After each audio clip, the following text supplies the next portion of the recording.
দিয়ে দিয়েছি। এখন দেখা যাক যে আমি কত টাকা পাই, দেখা যাক।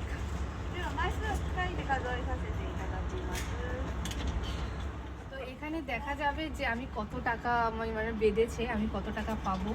তো দেখা যাক কত পাই। ওই তো এখানে লেখাই দাও। দাঁড়াও, তো এখানে 600 900 হলো। দেখা যাক, দেখা যাক আর কত ওঠে।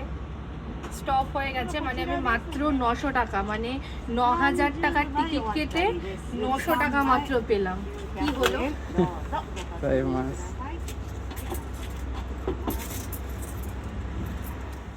9000 ইয়েন দিয়ে লটারি কেটে আমি পেলাম 900 ইয়েন। তো আপনারাই বলুন যে আমি লাভ করলাম নাকি লস করলাম।